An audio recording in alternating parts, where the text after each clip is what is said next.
Hello everyone, आज चाहिँ म दिदीसँग ज्युरो किन्नको लागि चाहिँ उता हिरेनी ज्युरोमा गएको थिएँ। अनि त्यहाँ गएर हामीले के ज्युरोहरू हेरेर किनेर आयौँ।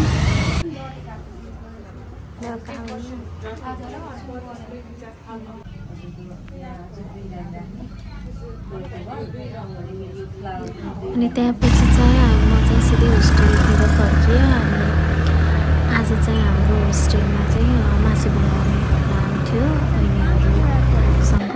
आज हामी यहाँ होस्टेलमा मासु बनाउँदैछौँ। उता राम्री भएर आउनुपर्छ भन्ने बहिनी।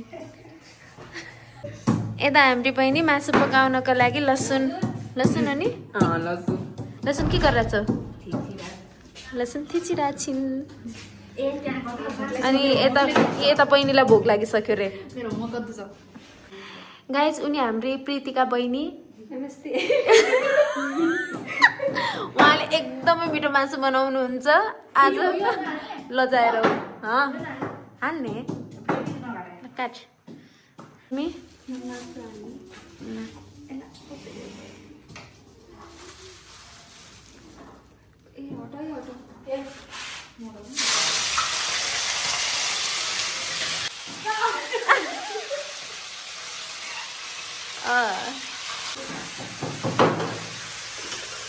हाम्रो म्याडी बहिनी यहाँ यता पुरा लसुन थिचेर अदुवा पनि हो र? अरू के थिचेर छ? लसुन अनि अदुवा मात्र हो।